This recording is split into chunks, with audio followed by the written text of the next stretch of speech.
Magandang umaga sa ating lahat mga sisi. Yan, maganda. Ako'y na-observeran sa kuan ni Sis Pinky kaganina nga dili di ay sa sorry sa mga Tagalog ha Ay, kasi makasabot. direct- Makasabot. Direct Bisaya ha. Makasabot yan. Yan kami. Mali. Makasabot. Hindi ba Tagalog, English? Sige, English. Katong giingon bitaw ni Sis Pinky nga dili di ay no nga katong naa yung isa katawo nga sigig simba ug ang isa wala siya nagsimba pero kuan siya sa iyang kaugalingon nga sa iyang pagtuo sa Ginoo bitaw nga devoted siya dili ingon nga dili day ingon di ay no nga sa dawi nga magkuan ta magsimba ta ga worship ta nga perfect na ta kay di sa tinuod lang ang Ginoo nagtanaw sa tuang kaugalingon kung asa ta bitaw nga dapita nga diha ta nakita nga maayo ta diha or diha ta dapita nga dili ta maayo tungod sa Ginoo nga iya bitaw ang ihatag sa tuang kahayag pagtulunan sa tong kaugalingon oy kita ikaw sige kag simba pero ang imuhang kaugalingon dili lain day bitaw ang ipag-istorya so dili tay ingon nga Lord iha akong gipangayo sa imo nga David you step in yourself nga mo imo day ikon imong kaugalingon nga Lord tama di ay akong gihatag sa imo nga mo akong ihatag akong kaugalingon sa imo Lord ang akong pagtuo sa imo devoted nga walay kumbaga wala bitaw ingon nga kulba sa imong kasing-kasing nga nipahayag ka sa iyahang salita nga imong gisangyaw ang iyahang maayong salita sa mga katawhan kay tungod Makasabot. kay tungod si Jesus nihatag sa tong kaugalingon nga kita hatagan tag kahayag bisan pa man sa atong mga kasaypanan sa atong mga kasalanan nga na lockdown ta pero di ay to niingon ang Ginoo tindog ikaw anak kay naa kay kahayag nga ipaabot sa Ginoo so guys kita tanan di ay no dili nato ipakita sa matag usa nato nga nagpakaron ingnon ta kay ang Ginoo dili inana gihigog mata sa Ginoo sa ngalan sa ihatang gibuhat ang atong kalibutan gibuhat niya gihatagan ta niya kahayag dili ingon niya sa atong kaugalingon Lord inaani ko no dili ta mag-inana ito mag-speak sa atong kaugalingon nga dihara ta kutob kay ang Ginoo nay gihatag nga dawi nga damor nga mo salig ta sa iya dili ta magpadala sa mga sulsul sa uban di ba dawi nga na kay for example na kay amiga duha mo ang inyong pagtuo dili di ay pareha Tama. so ikaw nga ang imong kaugalingon nga imong gihatag sa Ginoo di ka magpadala kun unsa to iyang ipag-istorya sa imo kinahanglan isalig nimo imong kaugalingon ngadto sa Ginoo kay wala man ang atong kaila or mga friend ba diha o kinsa ba na dili man siya ang nagdala sa atong kaluwasan kita man Amen. Amen. so Amen. God sa dawi nga sa akong kaugalingon dako jud ko na nausab jud ko pero atong nakuan ko ni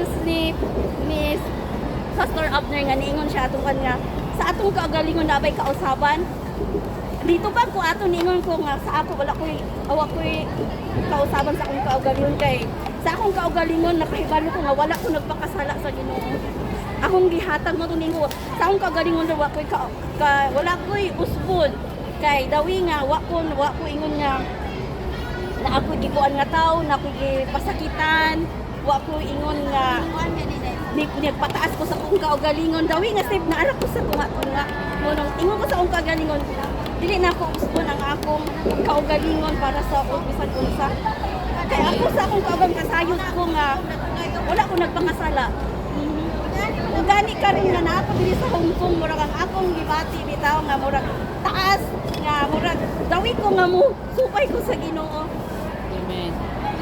ya na ko kay murag taas Hallelujah.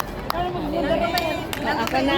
Tutuloy mamaya. Ang sabi niya, ang sabi niya, ang pagkaintindihan kasi yung ano ni Turo. Pinky na yung pinagkumpara niya yung nagsisimba. Hindi nagsisimba. Oo nga, yung nagsisimba. So, ibig sabihin, naintindihan niya ngayon na ang talaga ang salita ng Panginoon dapat nating basahin para handling is not important. Kita nyo, Bisaya ka, Ilocana ako, pero tapos ang sabi pa niya, di ba ang sabi ni Pastor, na kahit anong pagkakasala natin, kahit magkasala pa tayo, remember na ang Panginoon ay laging handa. Katulad doon sa the sons, yung mayaman, the prodigal son. Pero supposed to be the prodigal father. Kasi ang talagang mayaman doon is yung father, di ba? So, ibig sabihin, yung prodigal son doon, hindi siya bumalik sa kanyang tatay hanggat hindi niya naramdaman yung hirap niya. Kaya sabi niya noon, babalik ako sa aking tatay. Bakit? Yun nga ang mga katulong ng tatay ko, ang sarap ng kinakain. Kahit maging ako'y katulong niya, babalik ako sa tatay. Yun yung ibig sabihin ng repentance. Pagka sinabing repentance ko ay hindi sinasabi. Magkaiba po kasi yung confessions at saka repentance. Ang confessions of sins, yung sinabi mo lang yung ating mga kasalanan.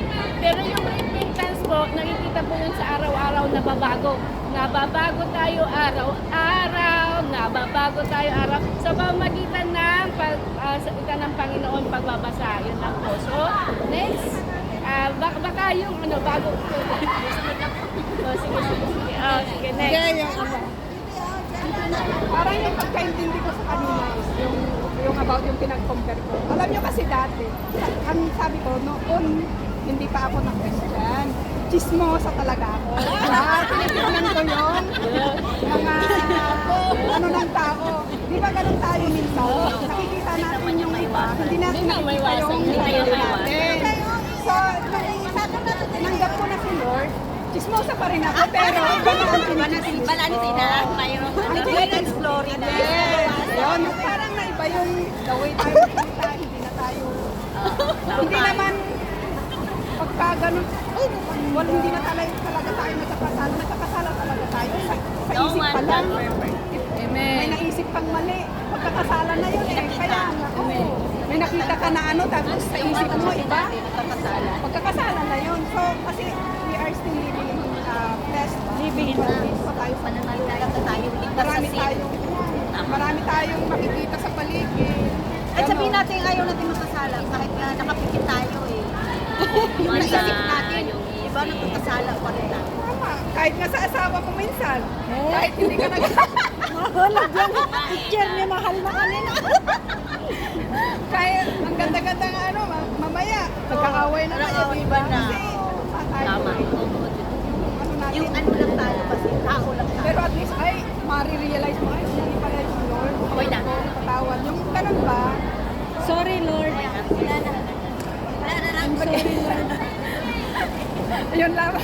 Chismosa pa rin. Basta lang si Ate Flower. Ano? Testimony. Ayaw mo, Laydel. Ayaw mo muna. Next, si Ate Gine. Ayan, overcomer yan. Ha? Sa akin naman, gusto ko talaga magpapasalamat kay Lord kasi doon sa nangyari. Yung February na ito, maganda talaga yung doon ko na-realize dahil lalo na yung nag-convention tayo. Talaga na-realize na kung ano yung pagbabago na nangyari sa buhay ko. Kasi sabi nga ni Pinky, na-chismosa siya noon, ako na naman, mabunganga ako. Mabunganga talaga ako. Sobra talaga ako mabunganga. Kahit yung mga kapatid ko, mga anak ko, pag sinabi na yan sa bunganga, ako na yun. Sobra talaga ako mabunganga. Pero simula nung pumasok ako dito, nagkasama-sama tayo dito. Doon ko na-realize na yung pagbabago sa buhay ko. Amen. So, hindi naman nabago pagkabunganga ko. Nabawasan. Nababawasan na kasi minsan na-realize ko, uy, nagbubunganga na naman ako. Mali na naman itong ginagawa ko. Sorry Lord, kasi sabi ko, hindi ko talaga mapigilan yung sarili ko, yung pagkabunganga ko. Tapos minsan pag bigla na lang ako nagagalit sa mga anak ko, sabihin na, Mama, yan na naman yung bunganga mo, machine gun na naman. Ayan, nababawasan konti yung bunganga ko.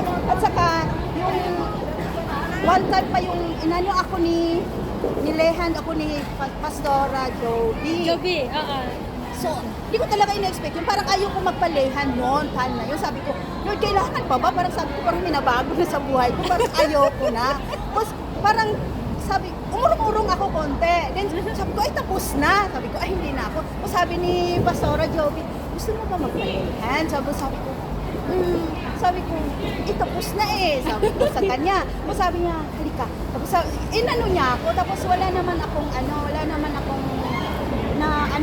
linilihan niya ako. Tapos, alam mo, sa tagal-tagal nang naging Christian ako, hindi ko naranasan yung mawalan ng mawalan ng malay.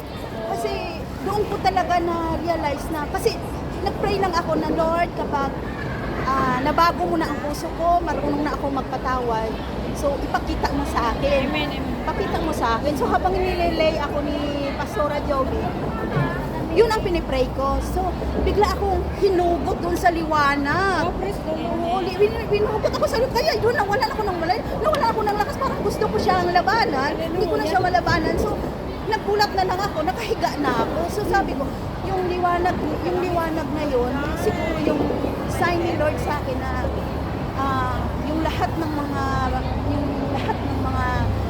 sa loob ko, lahat ng mga nilalaman ng loob ko na hindi mabuti, lahat ng mga hinanakit, sama ng loob, mga balinaw na Condemnation. nawala na siya. Kasi parang hinugot na ako sa liwanag. Ang madilim kong buhay noon, naging maliwanag na ngayon. So, gising ako, pastora na yung nakita. Tapos tinanong niya akong, okay na ba ako? So, yun sabi ko, praise God, sabi ko, okay na talaga ako. So, sabi ko, at least, mayroong nabago sa buhay. Amen. Pakinggan natin sa Ate Jenny. Ikaw na, it's your turn. Sir Joyce. Let's join. Magandang umaga sa ating lahat. Ako naman din ang magpapatuon sa lahat ng ginawa ng ating Panginoon sa buhay ko. Amen. Salamat at sa everyday na pag-work ko.